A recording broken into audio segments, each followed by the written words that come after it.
Get him into cards, Pat. Just give him a box and be like, here you go. Don't. My middle boy is obsessed with. He's just as obsessed with cards as I am, except he doesn't have the bankroll, and so he is the worst. He's like worst influence. He's just like, no, dad, just buy it. I'm like, what? It's not your money, but he's like, no, dad, come on, that price, we gotta buy that. I'm like, okay. We'll do it together, right? And then he bashes yeah, we are enabling each other in the worst possible way. And he just spends all my money. Yeah, it could be worse. It could be compost bins. When you could just throw the compost outside, conversation about compost that I've ever been a part of. Is that just not a thing in Arizona? Not here. I mean, if you go to California and like Colorado, really, maybe it's just Arizona. Wait, you do any compost? Sorry, guys. But is it Arizona? No. Who is it? It's Miami. Oh God! I didn't so much for Quinn Ewers. Yeah, I have the nastiest Quinn Ewers patch card. It's like to 10. It's got like half of the Dolphin logo. It's an RPA, and I'm just that's where cards get you in trouble. Pat Mayo Experience.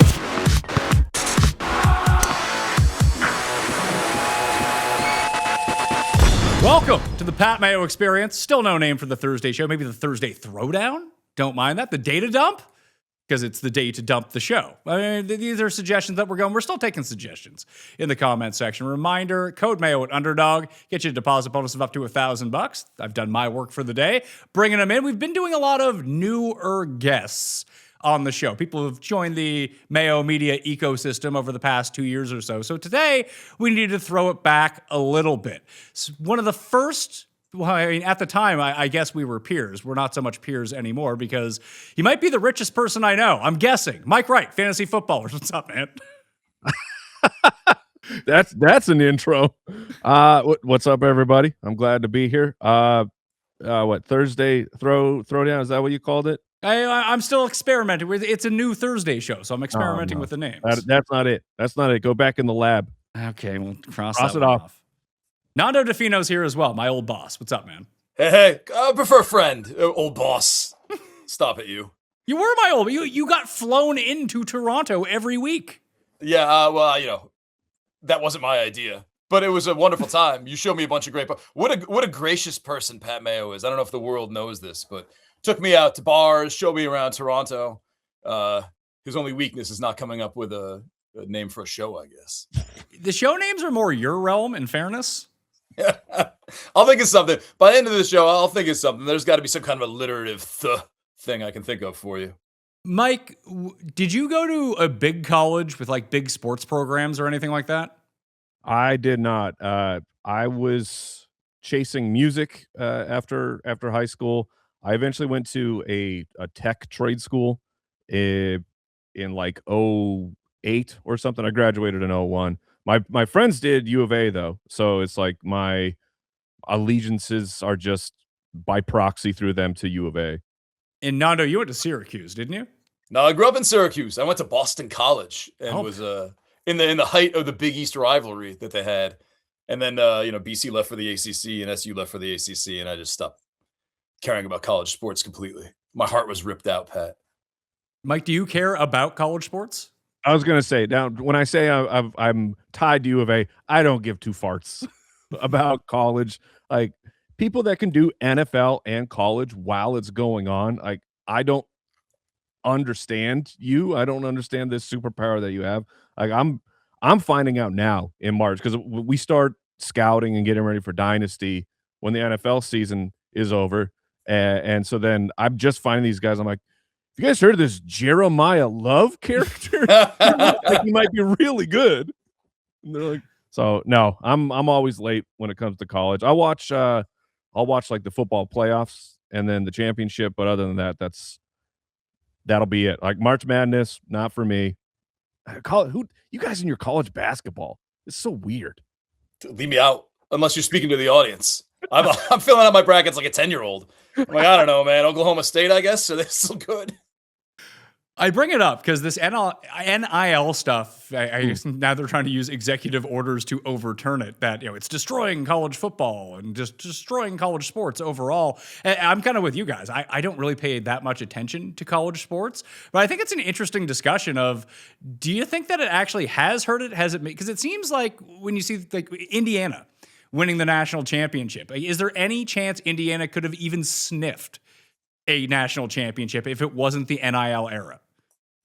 I guess it's cyclical, right? Like, I mean, like it was due at some point for one of those teams. The thing is, can Indiana hold on to it for like 4 years, No. right?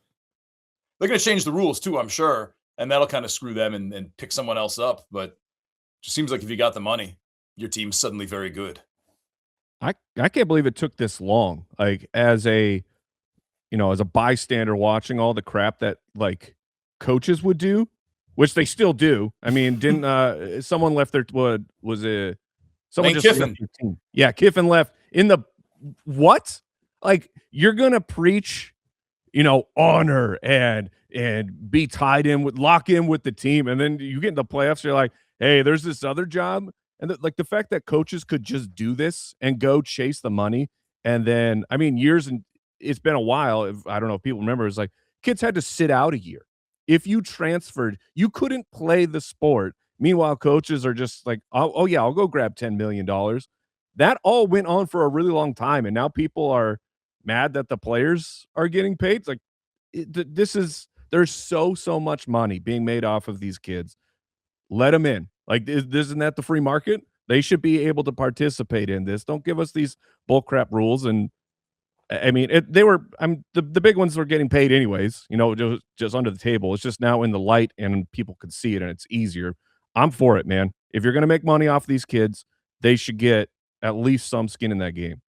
Sorry.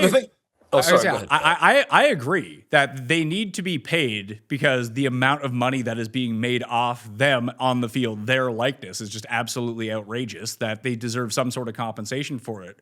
However, I will say, I think I did prefer the product and following along under the old way, which is a really tough place to be in because they should get paid. But now that it's like this. The original Vanderpump Rules, right? They're working in the bar. They got no money. It's compelling content. There are a bunch of poor people on TV trying to become stars. By season 10, they're all millionaires pretending to work in a bar, and then everything goes downhill in terms of content. Nothing is real anymore. So is there some way that we can figure out a happy middle ground to this? Because when you're making, like, take Love, for example, that running backs, if they get selected in the first round, they're going to make a bunch of money. But let's say you were a very high-end running back at a mid-school, even a top school, and you're going to be a third-round pick. Well, that doesn't really guarantee you anything in the NFL. But if you went back to college, you could potentially make like $6-7 million a year and then go to the draft the next year just based on NIL. So it's a really confusing situation to be in. It's good and bad, right? Like Quinn Ewers could have stayed. He got like I think $2 million NIL offer from someone. He could have stayed another year and just made $2 million easy. And he went to the draft and got drafted. And I don't know, Mike, where you are, but he could be the next Dolphins starting quarterback. But like, you know what I mean? Like, the problem is like Jeremiah Love. I know him as Notre Dame, running back. I don't know where he started. You know what I mean? Like SU used to have these guys like 4 years. Lawrence Moten would stay for all 4 years, and like people were chanting when Billy Owens was going to leave for his senior year and one more year. Like the whole dome was rocking, and so you get to know them. And now it's kind of like, well, like Mike was kind of saying, like you're going to turn on like March Madness, and even if I remember like some stud from last year who showed up like out of Valparaiso, he might be on Arizona State now, and I have no idea. Like, oh, I kind of remember that guy, but he was on a different team. So that's the only downside. But I think, I love they're getting paid. I'm happy for them. I don't care about the college sports. So if you think it's ruining your product, I'm very sorry. I think in the long run, this is going to be better for the NFL because you don't have like these guys don't have to make the jump immediately because in college is like one play, your career is just, you're done. You don't get to go collect that first check from being a pro. But as we've seen with a lot of these quarterbacks, they need more experience. We need to stop having to spend top 3 picks on guys like Trey Lance and Richardson and just hope that they're going to turn into a quarterback. Let them stay in college, make that shmoney, and then by the time you get to the big boy league, the league that I care about, then you're a more league ready player. So I'm excited for the future, and I'm excited that these kids are actually making money as well. And like what was it, the Dante Moore back and forth of maybe he's going to be the second pick. Is he going to go back? And then he goes back to college. You're like, well, is he ducking the Jets? Is he just going back for cash? Was he told he wouldn't be the number 2 overall pick? It doesn't matter. What's good for the NFL is that Dante Moore is going to go back. He'll get another year of experience, and then perhaps he will be the number 2 overall pick, and he'll help a team, get out of the gutter. A lot of it too, I think, is especially with the 2 guys that you mentioned, be it like Trey Lance, be it Anthony Richardson, some of these higher profile, like great athletes. They're like, man, that guy has the body, he has the arm, let's teach him. Josh Allen ruined this for so many teams that it worked with him.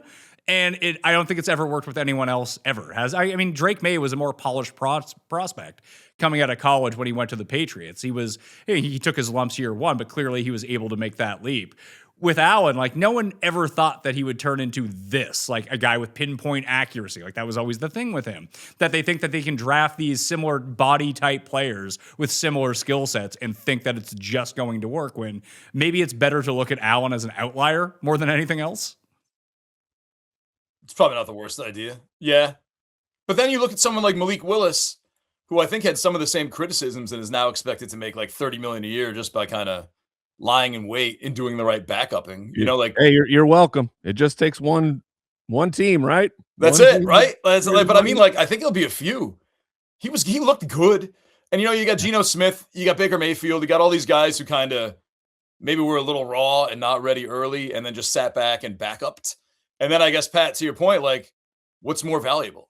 Like that extra year going back to college and playing in a program that kind of suits your needs, or just, backing some people up and learning some stuff in the NFL and getting 16 snaps, in your 3rd season. And then by your 5th season, you're a hot commodity. I don't know the answer to that. And it's also where you get drafted. I mean, all the quarterbacks, Baker, Darnold, Geno, the guys who turned their careers around, it turns out the NFL was maybe correct on the assessment, the evaluation of are those going to be good players, but they went to crap franchises. I'm a long-suffering Arizona Cardinal fan. I was born into it. I'm strongly considering getting out. He's going to be a Cardinal. Malik Willis will, a guy who threw the ball 35 times last year. We're going to give him $30+ million a year. Maybe it works. It's just dumb franchises do dumb stuff, and it's so frustrating to have had. Why don't these guys want to win? Why don't these are you just like Bidwell is like, no, we will only win if I win. I mean, he needs to get out of the way. He's a terrible president. The numbers on teams who the owner is the team president, the numbers of those teams being successful is truly horrifically bad. But it's just why don't we want to win? Why do we just keep doing stupid stuff and making money? Don't you have enough money? Try winning. Maybe because they don't get a ton of national press, but are the Cardinals essentially the Southwest version of the Bengals? We're not. I don't think we're as bad as the Bengals.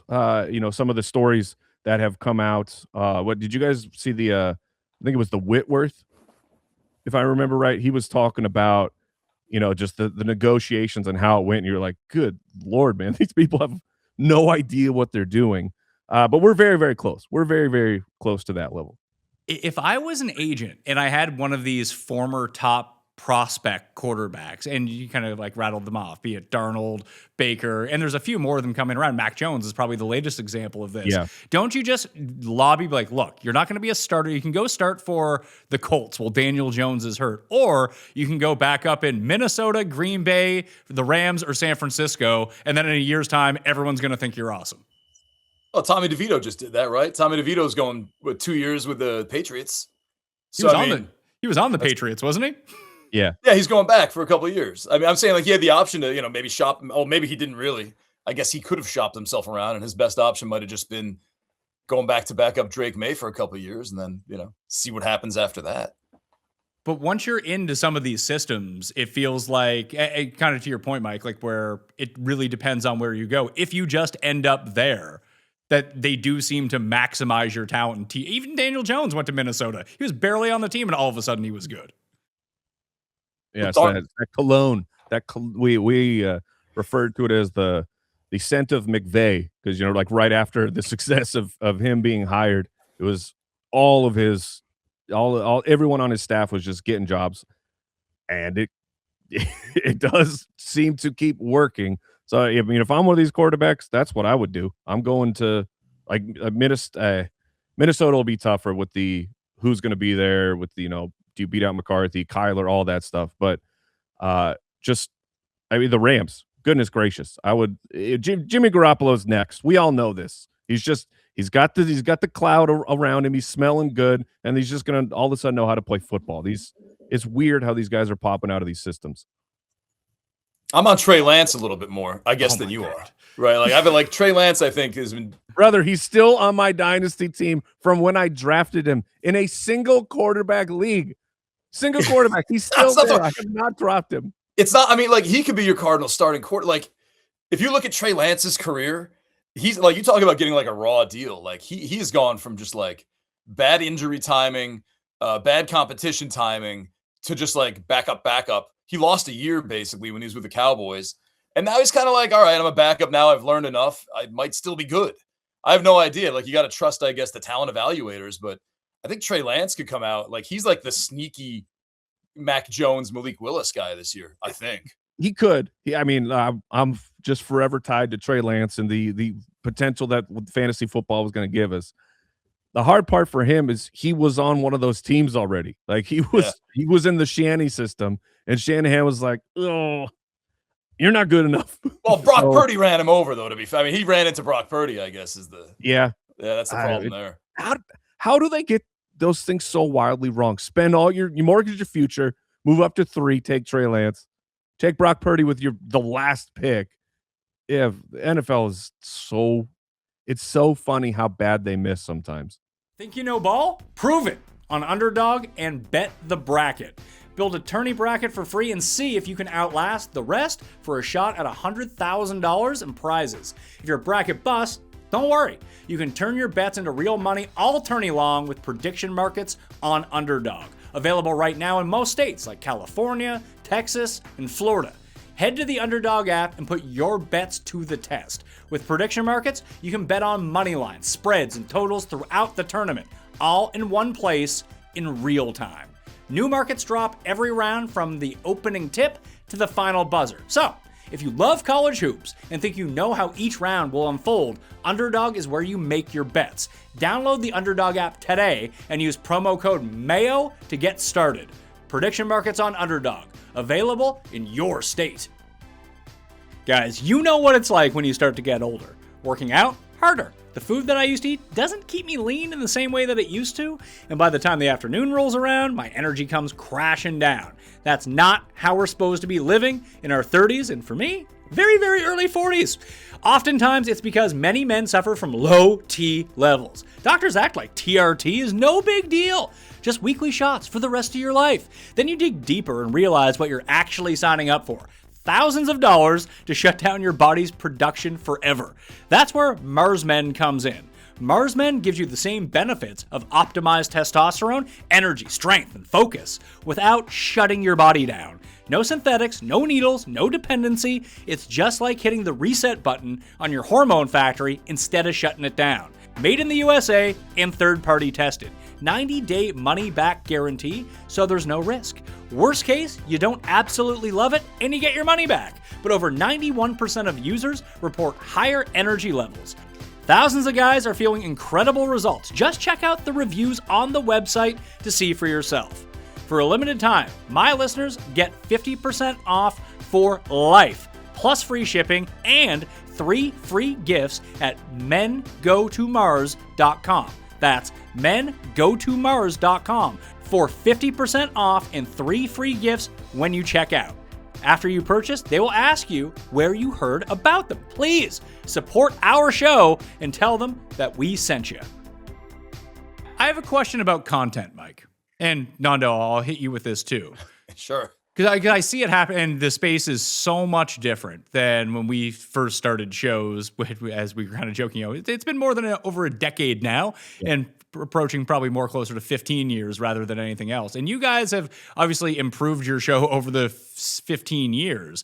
But do you think that keeping the core thing that you guys always did well is a big part of your success, where I see so many people, myself included to a certain extent, just kind of go where the winds are going at that time in the industry, but you guys were able to hammer down on what you do well and just improve upon that? I think it's a big thing of the, finding your audience, or your audience finding you, I guess, and connecting that way. We have always been just truly a redraft, some keeper fantasy football type of a show and we will talk some dynasty, but we ended up spinning up just a different dynasty show so that people can get that content from us if they want it. But we went with what we love, and we still love, and we're still passionate about it.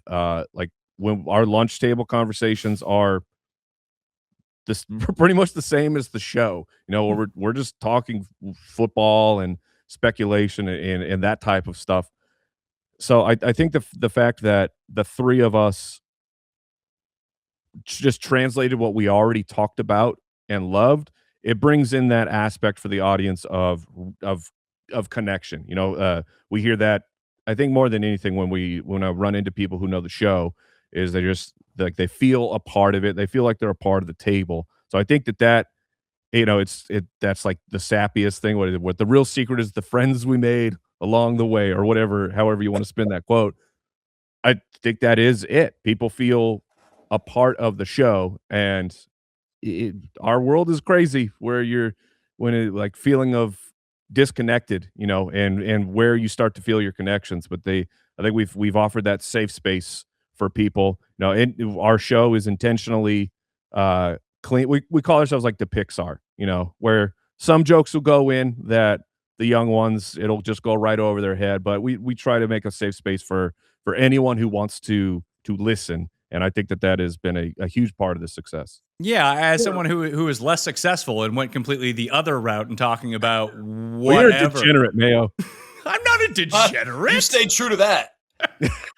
It's very thematically, you're almost the same without realizing it. But there has to have been an opportunity, like some company came up to you and be like, you know what? Here's the bag, but you need to work this into every show. I'm very impressed with your guys' ability to be like, you know what? No. That some of the best decisions we've ever made is our no's. Like we've made a lot of them, for sure. I'm getting tagged. I think something's happening. Kenneth Walker to the Chiefs. Kenneth Walker to the. Sorry to not evergreen your show. Oh my god!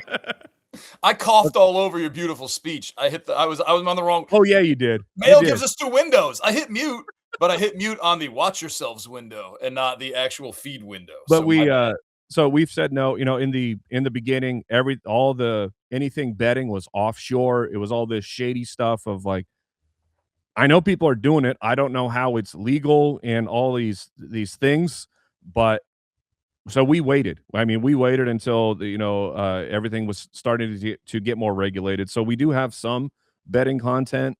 We've worked with everyone. Most recently we were with Prize Picks. So it was just the right time to work with those partners. We've been pretty strict on ads, like no alcohol ads on our show. And so now like we know that some ad things are being evolved where it's like, okay, maybe we'll be open to that a little bit more. But it really is, it's making the show exactly what we want to be and not letting the advertisers dictate what it is. The show is always first. I don't think Sleeper would be where it is right now if it wasn't for you guys. I always associate like the rise of Sleeper with them just being on. So do we. So do we, Nando. All right, good. Okay, cool. I hope you're listening, Sleeper. No, we've had a great relationship with Sleeper they were a news platform. Like the growth of them was they got you the news before anyone did. And then they came to us and they're like, hey, we're going to build a platform. And we're like, whoa, that's a big undertaking, but yeah. So, we helped them out a little bit with that. Not gonna take all the credit, but like we gave them some advice of they showed us earlier stuff. So, but yeah, the sleeper guys it's been a great relationship, and you are right. We did kind of we came onto the scene pretty much at the same exact time. But even now, when we take a look at Sleeper, like they're trying to transition into becoming a pick'em game as well, just to maximize, and that's not their bread and butter. And I've seen a lot of companies do this. Sometimes it works, but most of the time it ends up becoming a money dump for a lot of these companies to try to, instead of being valued at $30 million, well, if we do this, maybe we can be valued at $200 million, but it kind of kills the product if it doesn't go right. Yeah. I think, you know what? And like, just to piggyback off of Mike, and like, I love these guys. Is like, there are, now there's 72 million fantasy players, right? Like, there are a lot of people who love fantasy. Like, just think about the people we help. Like, my dad's friend, I help him with his stuff. Like, I got a couple, everyone's got a couple ball players I help with their stuff. But it's like the world still plays fantasy. And there is so much room still. Like, even if you hit like the height of your success, there's so much room still to grow and get more fantasy players who haven't discovered you at all yet because they're just not hitting the same channels you are. Like, you're awesome at fantasy. You're three guys who are having a good time and you're friends and you can tell it. And like, you don't have to abandon that. And I think that's like the greatest lesson you could learn from what the footballers have done is like, just be yourselves, keep having fun. And like, you don't have to like stray off your lane too much, man. Like, because like, it's a giant world. Like, I don't even watch 2.5 Men, but it was the number one show on TV for like 6 years. You know what I mean? Like, allegedly. Yeah, right. So they say. But I mean, like, there's just always room to grow, and like you sustain that audience, and you can just be huge and have fun and do it all without having to be like, we need to get into pick'em games now. You know what I mean? Like, it's just there's something to be said for that, and I think the loyalty you showed the Foot Clan is paid back by them just kind of like growing your show for you. You know what I mean? Telling a friend about it, stuff like that, and just coming back because it's good stuff. And those are very kind words. I appreciate that. And I would say, yes, I was paraphrasing you. Yeah. Earlier on, people, they are like, okay, when's basketballers, when's baseballers? And we were like, we had options. We could have started spinning off, doing stuff on our own, or managing a network of people underneath us, just under the brand. And we were like, football is gigantic. And football just keeps getting bigger, and fantasy football keeps getting bigger. Let's laser focus on that because it's also the thing that we love. So I think that was part of it as well. Of we didn't allow we didn't stray, we didn't stretch ourselves too thin on trying to get into different types of shows. We just did football, and I think you're right. I think that is a part of it. Yeah, it was tough. Like when I left fantasy, Nando, and left you high and dry there and went out and did my own thing. You did. They left us all now. Then we were just like, hey, I guess we're done now. That wasn't me. But I tried that strategy. I was like, you know what? I have my show. My show will be sort of the core show. I'll try to cover as much as I can on mine now that I'm on my own. But let's bring in UFC. Let's bring in NASCAR. I had a basketball guy and a full baseball and hockey show when I first launched the network. And none of those things ever did well. The only thing that ever did well was, Paul and Cody showed for the UFC because that was an established brand anyway. But outside of that, only my show ever did well. And now I'm back to the point like 6 years later where let's just focus on the stuff that we do well. And the numbers are better than ever because of it. It's weird that it works like show that. Did all right. What? Didn't the Bachelorette, Fantasy Bachelorette, that did all right, man. You did all right for a little while. You predated the ESPN Fantasy Bachelorette game. I know. See, I should have stuck with that one was the problem. Yeah. But you know what? The NFL, so as much as like, and I've said like for you, like the way they ruin the schedule and don't let us have our Christmases and have that clean break at the end where they have to go like the week 18 that flops over to the next year. I think they've done a tremendous job of giving us like just a crap ton of content.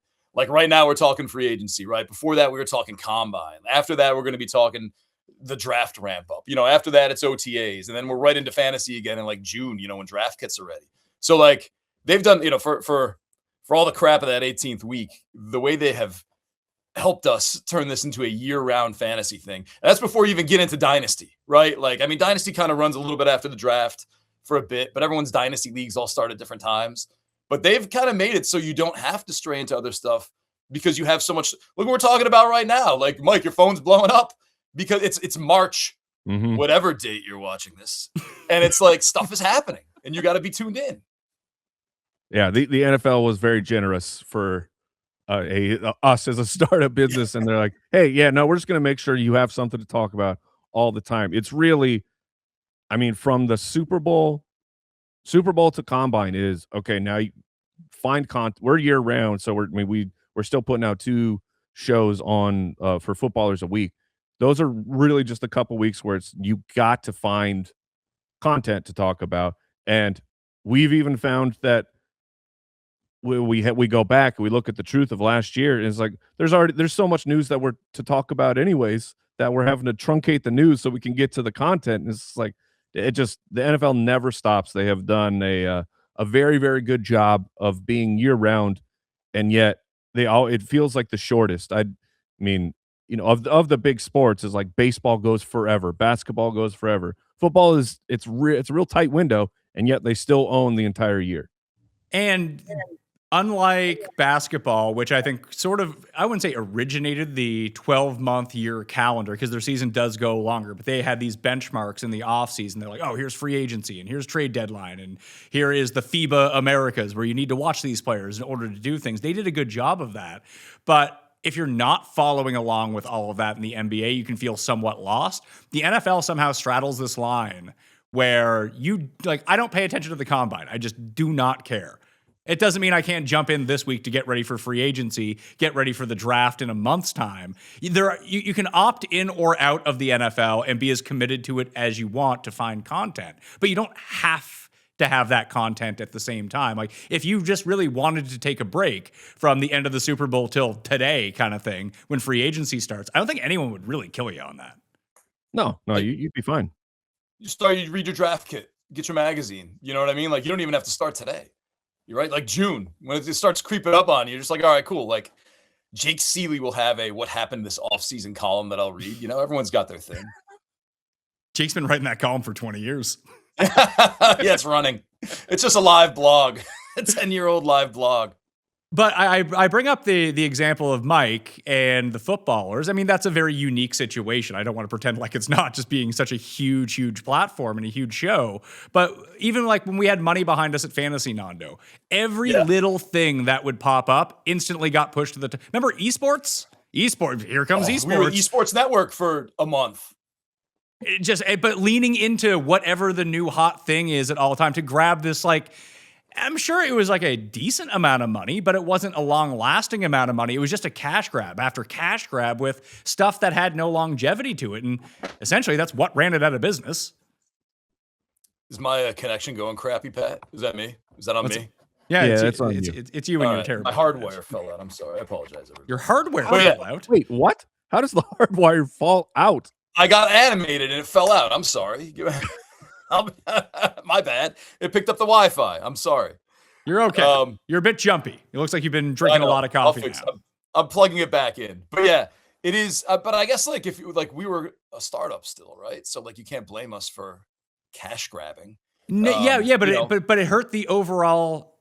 100%. And you spread people out who didn't need to be spread out. And not even hosts, producers, resources. You know what I mean? I got to use the studio now. Well, you can't. We're doing an esports show. You know what I mean? Focus. Sumo. We lost focus. Sumo shows. Those are cool. Those are off-season cool shows. Sumo? To be fair. Fantasy sumo. That is... We had a guy on staff who knew sumo. I don't even know how it works, but it always looks awesome when I see it.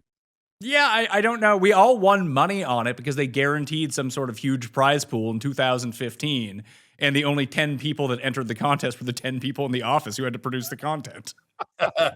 Yes. But by not sticking to a lane and developing, honestly, the only thing that really got developed there is I brought my show with me. I did my show, continued doing my show. I brought my show with me when I left. And then there was no other flagship thing that was left. Well, that's hurtful. Oh, I'm Fantasy sorry. Sports Today with Chris Meany and Ashley Docking. That was flagship. That was from a big desk. Yeah, but it also wasn't on podcast feeds. You could only watch clips of it on YouTube or watch a TV station no one watched. because it was the Well, at that future. point, I think It was the future, we had Pat. It was 4 hours live on television. XM every morning, right? Yeah, but no one watched the channel. The more people watched the Pat, channel when I I gave that illegal streaming site our feed so they could run it. That's what we got. I think more of I'm our still viewers under from. a non-whatever disclosure for some of the Oh, stuff I'm you're sorry. bringing up here. I'm not. I can talk all about it. Go ahead, go ahead. You talk. I'm Oh, gonna man. switch my Wi-Fi. I'm gonna restart my Wi-Fi because I can see how weirdly jumpy I am, and it's making Mike uncomfortable. I'll be right back. Well, that's also just you. Mike, how many live Oh, shows thank do you guys God do a he's year? gone. What? Would say that again? How many live shows do you do a year? I mean, really none. We've had sometimes. Are you talking like the actual like the live performances, or just a show that is live? No, like the live performances. So we had a couple years where we did 5 in the off season, like a 5-city tour, especially, like a mini. Now I'm on okay, there we go. And that was just like that was losing focus. I mean, they were really, really fun, but they were like expensive to do. They took so much of your mental bandwidth when you're in the prime, fantasy football seasons, and you should be focused more on your product. So we were like, okay, that's too many. So then we did a couple years of only just one big show in LA. Last year, our manager Damon decided the best time that he should get married is in August. Oh God. Damon. So we all had to go. We flew up to Michigan for the wedding, and we just kind of that was in place of the live show, at least for us, for our time. It's like he can't be planning a wedding and we're doing all of our stuff and then have the multiple travels. But we haven't announced it yet, but we will be doing another show this year. So they're killer, man. They're so much fun, but it's a lot of extra work in a really busy time. As you know, August is just deadly. Yeah, and August for me is the ramp up to football. Plus, I still have full-time golf content that's going on at the same time. It's kind of like the NFL playoffs where golf returns and we're in NFL playoffs, and there's now 8 shows a week instead of 6 shows a week, or sometimes 10 shows during a week, depending on what week that's going to be. But we did find with the live show it wasn't like a logistical nightmare. It just took a long time to book a venue, find gear for up there, have people travel into these places, set up hotel rooms. And my operations are not as big as your operation, so it's basically just me trying to figure this out. But I think you hit on the big thing that the cost of it gets out of hand pretty quickly, unless you guys are a bigger draw than me. And we had a really good crowd at the one that we did. It was our first one. It's the only one we've ever done, so we kind of put it out there that we may never do one of these again. You might as well come to this one if you're going to come. But even getting ROI on that, because it costs a lot of money to travel to these places. These venues aren't cheap either. Yeah, we're negative. We are very, very negative money for live shows because we have ours is like the last 2. I mean, it's a spectacle. We're in a where were we? The venue name is escaping me. But it's 1,000-seater, sell it out. But we do like a whole, I mean, we have a full light kit in there. We got smoke machines, lasers. It's really out of hand for us to sit down and talk about fantasy football. But we want to make it a spectacle, an event that everyone just has a great time coming out. But because of that, then we need our guys to come out there with us. So we got to transport them. We got to house them. And unless you're like, oh, okay, we'll make the tickets, $100+ and we're not gonna do that. So you have the tickets reasonably priced, but for all those shows, we have actually walked out negative in terms of money. It's for the fans. It's for not everything is profit loss and everything. Like it helps the show. You have a larger connection and you get content out of it. So it ends up being worth it, but it's costly. I always just find it funny that Nando, I think Nando's back. But I'm back. Hey, Nando. But I listen to a few of these podcasts, and they're just constantly on tour at all times. I don't know how they make any money doing it. I mean, if you're real small and it's like you show up and talk into a microphone, which that I've been to some of those. Like they're really fun. I think if that's the business model, I think you can be okay with that type of thing where you just show up and talk and then drive to the next city. It can work, but if you're going to have any sort of real production, it's not going to work. That conversation where they have to tell those other podcasts you can't have a smoke machine. That's got to be crushing. That does sound. You want to make money? You want a smoke machine, man? If that's Joe the choice, Rogan. I'll take the smoke machine. Yeah, right. Yeah. I mean, we looked awesome, dude. All right. Hey, I brought something in my absence. Oh, what is it? Oh my God. I'm one of the few who got the limited edition. You got the gold mic? I got the gold mic. The other two are just boring silver. Yeah, well, I mean, this is cards. I mean, they're not boring. They're autos, Nando. I know. I don't know if you're in the card world. That's some good cards you got. Look at this. I feel like I got the end of the Mike signing period because look how nice this one. Oh no, that's the beginning.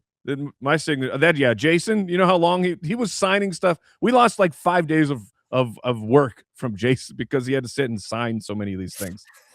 That's beautiful. He's got a beautiful signature though. He does. It looks really, really good. When someone comes to you and they say, "Hey, we want to put you on a football card, and also we need you to autograph these things," what goes through your mind when that pitch meeting happens? Well, the pitch meeting was Andy. Andy's like, "We're doing this." Like, well, he's really into cards. I got dragged in. I like cards that's my degeneracy, honestly, right now. It's so much freaking fun, guys, being in the sports card world. But like Andy does a whatnot with his kid, where if you don't know what whatnot is, it's basically like live selling of anything. Frequently it's cards. But so we were just really, really into cards. And then Andy was like, we should do some footballers cards. And I'm like, yes, we should. And then Jason was like, no one will buy cards. Jason he doesn't understand cards in the slightest. I'm with him. And we're like, even, so you start talking, okay, what should we price these at? Because there's only a certain amount. And so we threw out some numbers and Jason's like, we will sell 0. We will sell 0 of them. So eventually we land on our price point and we sold out of them in like a week, maybe. So I'm surprised it took that long, actually, man. I mean, I don't know if it was shorter than that, but they moved really, really fast, and we didn't have to really we just kind of sent an email. It was like, hey, the cards are here. If you want them, you better go get them because they'll go real fast, and they did. But it was like that whole experience was fun, learning about some printing stuff. Obviously finding we had to Michael Pittman to the Steelers. Yeah, and Tunsil re-signed with the Commanders, and Jalen Phillips. Yeah. And Jalen Phillips went to the Panthers. Oh man, Mayo, you're ruining my free agency period right now. I should really not be doing this show. We're ruining his evergreen show, so it works out well. Yeah, it's a trade-off in that sense. Nando sports cards seem like right up your alley. Oh man, yeah, I love them. But I don't do them for profit. I do them for fun. Me neither. I am upside down. What? I am super upside down, because I don't sell my cards really. I'm collecting. What's your prime set? Like, which brand and everything do you like, or do you have a specific card you're collecting? The last, I was hot on Alyssa Liu back in November because I knew the Olympics were coming. Okay. So now I'm buying Sunisa Lee. I'm like, all right, so the Summer Olympics are coming. The only Suni Lee card is this McDonald's Happy Meal Panini thing. But I buy cards from cool looking cards from the 1890s. I just bought a 1952 steam shovel train card just because it looks cool. I'm just, dude, I'm so all over the place. I can show you. I got tubs and tubs of just randomness around here. It's crazy. Make sure you don't keep them in the basement and your grandma doesn't throw them all out, because that happens. We're good there. Dude, you can't even throw them out now. Some of these new Topps cards have these alternate photos. And you don't know unless you know. There's a tiny serial number on the bottom. So if you're no big deal. I got, some light hitting shortstop. You might have a very short run, very expensive card without realizing it. It's fun. Yeah, Mike, I could try. I got some weird, like just some, those That's so envelopes show funny. up. My wife's like, "You got 2 more cards today." I'm like, "All right, it's for the Yeah. kids." Yeah, That's my mailbox is just my cards from eBay and everything showing up. It's really fun, but it's a problem. a bit. I'm hot on this. The Mario rookie is in the 1982 Donkey Kong set. It's a Jump Van card. Oh my god. It's something like Get to A the Jump Van. Jumpman card? What? That's OG. The original 1982 Donkey Kong set, and you can't get it for less than, ungraded, it's like $65, but like Do graded, they you have can't get less than 100. Puck-Man? What? Do they have Puck-Man who predated Pac-Man? I don't know. I didn't look. I think Oh. 82 was the first card set. He was going to be Puck-Man, but then when the cabinet got into the arcades, the teenagers would do something really funny with that name. So Yeah. then they ended up changing it to Pac-Man. Gotcha. Like all the old food and a flick things at Applebee's. If you just had a yellow marker. It's a little Yeah. scratch here. Nice. Pat, we've taken you off the rails, man. We hope you appreciate this. This is what the Thursday show is supposed to be about. Right here. Talk Train about what you cards. want. I asked you, Nando, did you actually have anything prepared? No, I didn't. I figured we'd just come hang out, like we know each other. So It's true. Whatever popped up, we would follow that. Your wives buy very impractical, but like good, like aesthetically pleasing, but completely impractical things for you to use in like your living room and kitchen and things like this. No, we don't do. We got 3 little kids. We don't do impractical yet. We got to wait like 15 years for that, I think. Yeah. I mean, are you talking like the too many pillows type of a scenario? No, the exam. I came home the other day. Our kitchen renovation finally got finished, and my wife has like, "Oh, we got a new compost bin, so to throw your extra food out into, to move it outside and not throw it in the garbage." It's like I am a red-blooded American, Mayo. I would never compost. Yeah, this is for the international audience, then, not the American audience. You're speaking a lot of Canadians here, Mike.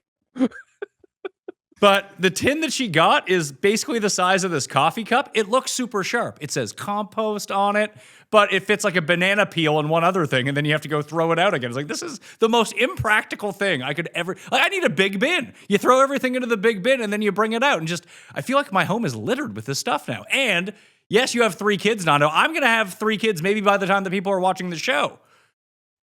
I have 3 kids as well. Look at that. How does that work? Am I in for it now? Yeah. You are absolutely toast. Our third was a surprise. The plan was 2, and then a third showed up, and it was like, I think you might be better off just going to 4. The problem with the 3 is that they eventually group. I mean, the group changes, but it's always 2, and then it's the 2 versus the 1. So if you even it up, then you can at least have the fight be equal numbers. So that would be something to consider. Mine is bedtime, man. You're just like you get 2 down, and like the third one just like takes all the energy that the 2 left, and it won't go to sleep for 2 more hours. Like that's our problem, is we just What's your cannot. oldest, Nando? It does not work. Yeah, How old is your oldest? 7. Oh man, Yeah. you guys are rookies, brother. Yeah, man. I know. My daughter's turning 17 in 2 months. 17. Wow. You're my age. How is that possible? I don't. We went early, I guess.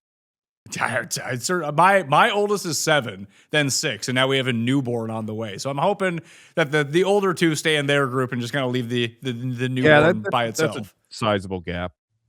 Just keep buying them things. Get them into cards, Pat. Just give him a box and be like, here you go. Don't. My middle boy is obsessed with. He's just as obsessed with cards as I am, except he doesn't have the bankroll, and so he is the worst. He's like worst influence. He's just like, no, dad, just buy it. I'm like, what? It's not your money, but he's like, no, dad, come on, that price, we gotta buy that. I'm like, okay. We'll do So, it together, right? And then he backs. Yeah, we are enabling each other in the worst possible way, and he just spends all my money. Yeah, it could be worse. It could be compost bins when you could just throw That was the the compost longest outside, right? conversation about compost that I've ever been a part of. Is that just not a thing in Arizona? Not here. I mean, over if you go to California and like Colorado, really, maybe it's just Arizona. Maybe it's just Arizona. Oh wait, you do any Malik comp? Willis. Sorry, guys. But is it Arizona? No, Who is it? it's Miami. Oh God. I didn't think so they much for could Quinn get him. Ewers. Yeah, dude, I have the nastiest Quinn Ewers patch card. It's like to 10. It's got like half of the Dolphin logo. It's an RPA, and I'm just so that's where cards get you in trouble. Is you're like you're like Quinn Ewers. Oh, you're like Riley Leonard. I got to stock up just Dude. in case. I've had that. So like I got like 2 years ago, I got a bunch of Malik Willis Leaf autographed cards because I'm like, you know what, maybe, you know, they're like $5, $10. And last year I was getting a bunch of Trey Lances. Like I'm completely telegraphing everything I buy with, oh, you know who's got a shot? All these, I have 100 Tommy DeVito cards. And so, but you know, like cause like in football, like it's only quarterbacks, right? That's the kind of like takes the fun out of football cards is like, for when I started, you know, I got back into it. It was like, I thought it was like Jonathan Taylor was super cheap and he was awesome. And then I'm like, it moved $10. Yeah. But I got Justin Fields before he went nuts, and it moved, it like quadrupled. You know what I mean? And I'm like, yo, I don't like to. I just like to know that I did it right, not like I'm gonna go now. I got to flip it. But it's just like always quarterbacks that move, and the rest of them you're just like, I was right, but like it doesn't show on paper, I guess. Yeah. No, it is. It's you got to go on the quarterbacks. I do the there's everything's changing now in the card world. Pat, I'm sure you are very excited to hear. I'm on top. That's on top of this one. He knows. Yeah. I am on top of it. Yes, the big move to tops.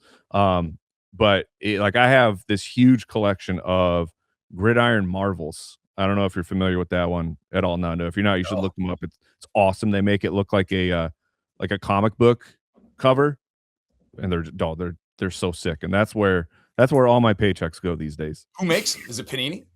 Yeah. Oh, yeah, nice. They're Don Russ. All right, I'm gonna check it out. How did you guys fade the NFT boom when all this stuff was happening? Then, if you're so into it, I didn't complete. Like I dabbled a tiny little bit. So because like I was like, I want to know what is happening. It's this completely foreign world. So I kind of figured it all out. I grabbed a couple, but thank goodness. Or I mean, I guess we did go pretty hard in the paint for Top Shot, and then what was the All Day, the NFL one? I forgot about that. That one's like lost in time. That's I was pretty invested in All Day, not so much Top Shot, but All Day. I had some really, really good cards, NFTs. I don't know what you wanted to call them, but it did hit a point, and I was like, nope, these are going to tank, and so I sold it all. I think I got out about even, thankfully, and just kind of had a good time. And I even had a specific digital display device that was only for the NFTs and for my All Day, and I had it all, synced through an API so you could actually see them, which that part was pretty fun. But I think the fact that they're just, you can't actually hold them, it's just too detrimental. You can't survive in the all digital unless if you're in like a game, you're in a platform, like World of Warcraft, or just all the thing with like the digital skins and things, that makes more sense. But to just have a piece of art digital is, I mean, it crashed, right? They're all worth nothing. I thought for sure, like, I don't know if you read like Ready Player One, like, and like that whole VR world where like, hey, come into my house. Seen the movie.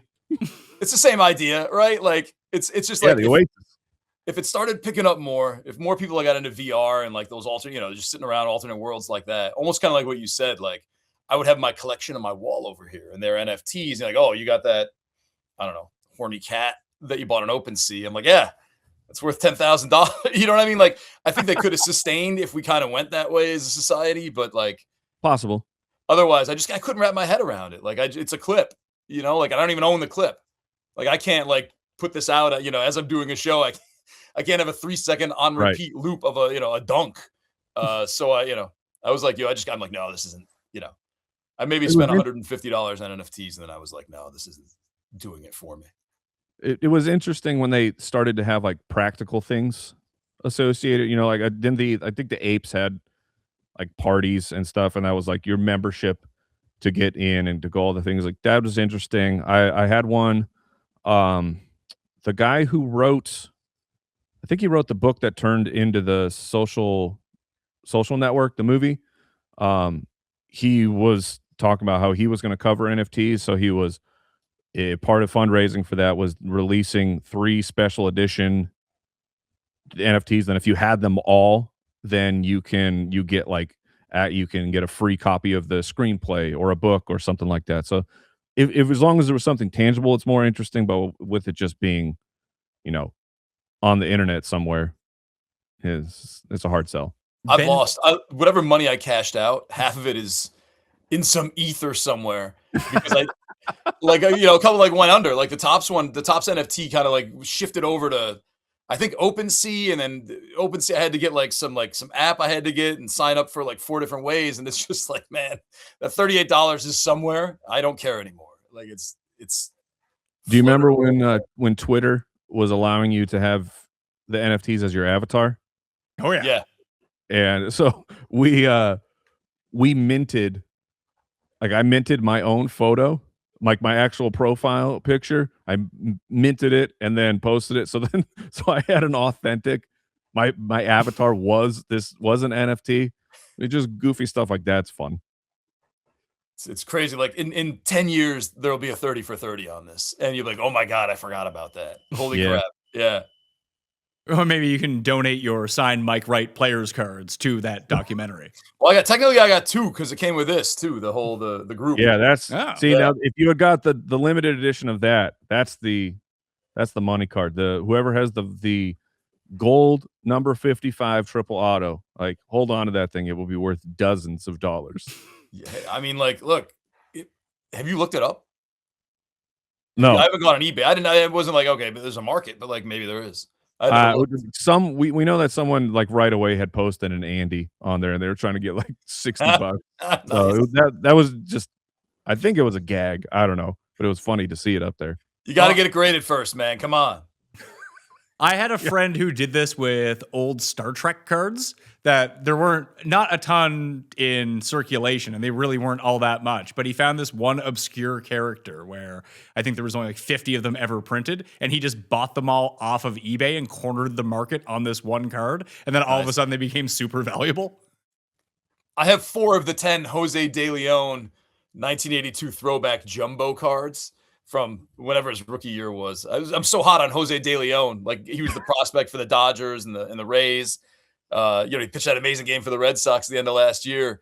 And it just seemed like such a funny thing to be able to do was to hunt down. It was gold border out of 10. It's a larger than usual. I think it was 5x7. And they just started showing up on eBay for like $4 or $5. Some were 10. I think one was 15. I got 4 of them. I need 6 more. And everyone, I got the save search, always looking for it. And like, I will pay anything. Like someday I'll have all 10. I get cards because you're investing in players that you like. That makes sense. But there's a whole other like side of the memorabilia where you can buy, I can go buy a ticket to a Sandy Koufax no-hitter at a game I wasn't at, or buying someone's Super Bowl ring. I don't understand this at all. It's finite, like it's just finite stuff. Why would I want a ticket of an event I didn't go to? That's really stupid. So you're not a collector at all. No. Yeah. You are either infected with it or you're not. It just, I mean, like buying someone's Super Bowl ring, like a trophy of something that I didn't earn, just seems like the most ludicrous thing to me. Well, you look at it, you think of the game, that maybe you did or did not see, but it's a piece of it, it's a little piece of history. It's like I'm buying dinosaur teeth right now for the kids. Why not? Do you know how cheap dinosaur teeth are? I don't. Is there a market? Is there upside in this market? Well, look, the Netflix show is going to be number 1. It's going to be like the new K-pop Demon Hunters, I think. And I think people are going to start looking. So, Mayo, who's your favorite artist, like for music? Probably the Beastie Boys, and I was at their last live show. So, would the original handwritten lyrics to whatever? I'll go Paul Revere. The original handwritten lyrics for Paul Revere, was that of interest to you to have just displayed somewhere in your house? Maybe, but probably not. Look Oh. behind him. He's got to have it somewhere. He's got to have that itch somewhere, man. I mean, this is all fake. This is his prop. It's his set. It's a set. He's, Yeah, they all he's mean trying to something trick to him. everyone. He's like, hey, I'm like you. I like collecting stuff too. He's a liar. What if you get Andy Samberg to sign that poster? I mean, that would be fun to have, but then that means that I sent it's my product that I gave to Andy Samberg to sign, then I have it back. It's not like you've had some things sitting around for a while, and then you just give it to me. You're like, hey, here you go, Pat. You buy it off me for $500. I'm like, I don't know about that. So going online and buying a signed Hot Rod jersey, like as opposed to you bought the Hot Rod jersey then got it signed. Those are two different things for you. If it means, I mean, to put it on the set, I wouldn't care either way. Like, hey, it goes up on the set. That's pretty cool. If I was going to enjoy it personally, yeah, I wouldn't want to do that. Yeah, you're not infected. Yeah. Is that a Yeah, good it's thing or a right. bad thing? It's for your wallet. It's a good thing. For your Yeah. life, I don't know. Potentially so. It's just the tickets thing just really throws me for a loop. It's probably because I starred and like set on notifications for a while to Darren Rovell because Feinberg hated him so much. So I'd always want to see what Darren Rovell was saying so that I could tell it to Jeff, and then he would just watch him get flustered the entire time. But like I just it's a world I don't understand, and maybe that I'm okay with that. I think, it's an increasingly digital. It's kind of like the inverse of your NFT question. It's like, how many of these tickets actually still exist? And then there's like a whole nother layer, like, well, this is like mint, and this one was in some guy's wallet forever and it's browned and stained, but it was still representative of that game. I think it's, there are levels to it. There are different ways you can peel the onion, I guess, but it's like, it is something from a time gone away. You have a ticket like that. When Ohtani hit that home run, I think it was his 50th at the Marlins game, and the Marlins started printing tickets after the game and giving them to people. You know what I mean? Like people just want to touch something and feel it, hang it up on their wall. All right, I got two more things here. One is very quick. I know the last time you guys were at an airport, but I wanted to give a special shout out to the most difficult job in an airport. It's the person that they nominate who stands by security and has to constantly tell people what to do. Like, you need this out of your bags. You need your shoes off. And it's just them saying the same thing on loop for every 30 seconds to the new group of 10 people that come to the front of the line. That is a very particular form of energy that just not many people have. Is that a part of the selection process in the interview? Like, you need to be able to see that energy for this particular job, or do they just put everyone who works there in a room like, you're doing it now and you need to get good at this? I bet they have to rotate through it, but it's also that is their secret sauce of how do we make sure that these people hate their jobs so much that they now hate everyone who's in the airport and they're just furious all the time. Like that, I can't even imagine having to do that type of a job where you're just repeating yourself over and over and over. Like I understand. I understand why they're so upset. I get it too, but you think they could record it once and put it on a loop and play it through a speaker? It's a good people watching. I mean, if you're into people watching, you got to think like you're just standing there watching hundreds and hundreds of people per minute file past you. I mean, you got the stage to yourself. You're all that they're looking at because there's nothing else to look at. Maybe there's a certain type, a little something in there that makes them like it. Well, this brings me to the last question. If aliens invaded Earth and they had to tell us that aliens were invading, what is the best way to do that? Let's say you got a push notification on your phone, one of those emergency alerts. Like, hey, there's an alien invasion. Would anyone believe that? No.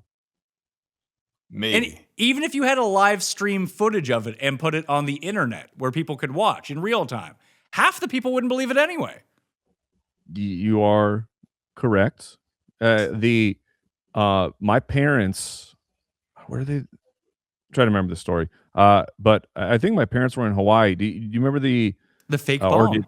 did you hear of when everyone got hit with a text message that said like there's a strike or something like that's about to happen to Hawaii, or like some national emergency, and it just went to all the cell phones and then nothing happened.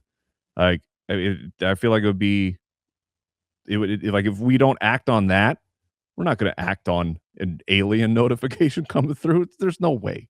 I just feel like Earth may be wildly unprepared for this. Oh, for sure we are. For sure we are. But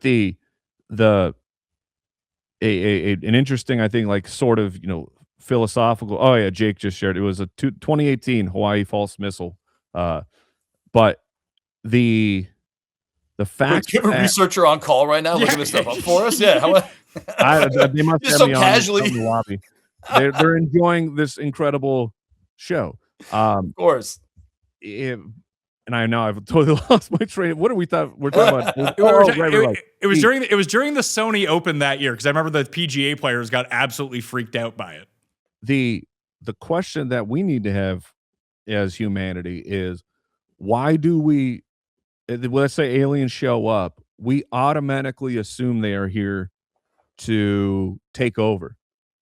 Why do we think that immediately? Like that's our go-to. It's always the aliens are bad, and if they show up, they are here to take over. I mean, I think it says a lot about us as human beings, Pat. Well, which is odd because when we have explored the moon or trying to put something on Mars, if there was aliens living there and then all of a sudden we show up, we're not doing anything besides putting down a probe. That's all the capability we have. But we don't project. We assume that if an alien species comes to Earth, that they're so far advanced, but maybe they're not. Maybe they're just like, hey, what's this planet? We got lost. We took the wrong turn at Albuquerque.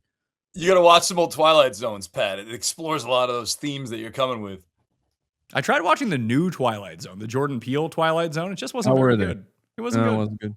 That's too bad. But I'm with Nando. Old Twilight Zone, that's really, really good stuff. So, Mike, during the off season, obviously you're still keeping up to date, and I'm preventing you from doing your free agent work. Yeah, very right much now. so. I'm shaking in his chair. You can see it. Just end the show, Pat. You said 2 more questions. Yeah. This just occurred to me. It's a free flowing conversation. Okay. What do you like? Because you don't get to watch anything during the football season because football is always on. You're doing shows. Do you have like stuff you saved for the 2 months to like fill the time? You and your wife get to watch something, or you just like off of TV and movies now? No, I'm like, there's all the new shows are talked about all the time in our office. Like, they just absolutely crushing all the content. I am now just like at my age, I'm like, I just want to watch a movie that I've already seen so I could fall asleep. So I'm crazy behind on shows. I still haven't seen the new season of Stranger Things. And I've seen all the other ones. I just haven't seen the newest one. Oh man, there's so much news popping up. But so I'm pretty boring about that stuff. I just watched through Netflix got all the Bonds, or at least the new ones, the Daniel Craig ones. So I watched through all of those. And it takes me like anywhere from 5 days to a couple weeks to watch a movie because it's like 10 minutes at a time while I'm snoozing. I'm pretty boring. Is that where you're at, I don't know Nando? if I'd say that about you, Hitman. All right, I'll leave you with this. What was the best signing that you've seen pop up so far? Is it your boy K-Dub 3 going to KC? Oh, dude, I have been. I mean, there's probably some bias because I drafted him in my dynasty league. So the rookie draft I took him over J-Mo, took him over Burks, which dodged the bullet with that one. He had an amazing touchdown this year, though, as a fellow Burks owner. Yes. I was like, here it is, finally. Yeah, and Burks got he's back, man. He got himself like $4 million or something. Yeah, it's Ken Walker because the dream, for the last decade is just get your running back to Kansas City. Like the early Kareem Hunt years were just, oh man, they were so great. And then you had you had Damian Williams for like a year and a half or so. So the fact that Walker, as good as he is going to Kansas City, and I mean, the hope is, at least the way I'm trying to, spin it, like part of why I think that the Kansas City offense can't fly as high anymore is because no one's scared of them running. I know the meta and stuff of defense and everything's changes, and that's a huge part of it. But I literally think that no one is concerned about, stopping Isaiah Pacheco and Kareem Hunt. And so the fact that you have to worry about Kenneth Walker now, I hope that opens up some more fly lanes here for Mayo and crew, or for Mahomes crew. Listen, I'll take the Mahomes comp any day of the week. Nando, you got a brand new venture, and why don't you tell people about it? Well, just being some of the guys started I know its popularity is kind of mixed here, but it's called the Seven Oracles. It's a Substack. It's about prediction markets, but like the fun side of prediction markets. So it doesn't seem so. There's not like who's going to die stuff. It's more like it's. I think the latest one is like there are 6 SNLs left, and there's a market for who's going to host. And, this is why you should pick Sydney Sweeney based on the data over the last 5 years. It's that kind of fun stuff. It's a fun read. Some Gene Clemens, Dave Martinez, Chris Manzo, a bunch of other people are on it, and we're just trying to have some fun with it. Really, we're at it. Chris Manzo, the guy whose mom was on Real Housewives of New Jersey. Chris was on, yeah. He was also on it. So there you go. You are locked in, man. Yeah, Pat, nothing gets by you, man. That's crazy. This is what I do when I'm not watching sports. I just watch Housewives and Bravo with my wife. Yeah. Chris is part of it, man. Chris, he's a good dude. He's smart. He hosted a great show on Sirius this year with Marcus Grant. And hey, you want to do this? Yeah, of course. So there we go. Perfect. The fantasy footballers, if you haven't heard about them, maybe you should give them a try. Maybe this little show could make it. That I don't know. Mike, thanks for being on. Hey, always love talking to you, Pat. It's been way too long. And you, Nando. It's been way too long. But, Mike, we just got 7 more questions for you before you go. We got another 3 hours here, so strap yourself in. Sorry, Jake, you got to sit there as well and just deal with Mike. You can fact check for him as we go along instead of just slacking him messages like, why won't Mayo shut the fuck up? That's okay. All right, everyone. Thank you for watching. If you got a name for the show, because Nando, I'm going to come up with one in an hour. Great work there, Nando. You did. Well, Mike had said 2 farts earlier in the show, and I thought 2 Fart Tuesday could work, but I didn't want to. I didn't want to interrupt his. He talked for another minute and a half, so I didn't want to bring it up. But I think that's a good one. All right, well, it's on Thursday, so I don't see how that works. 2 Fart Thursdays. Now, that doesn't sound as good. Tuesday sounds better than Thursday with the 2 farts. Maybe just move the show day. Well, that's tough. That's impossible to do. I don't know how any of that works. How killer name, but we had to move the release schedule. Here's my pitch. Sub to Mayo Media Network. Leave a rating and review on the audio podcast, Spotify, Apple, wherever you get it. And I want to thank you all for tuning in. All right, I'm Pat Mayo. Thanks for watching. I'll see you next time. Mayo Experience! Experience!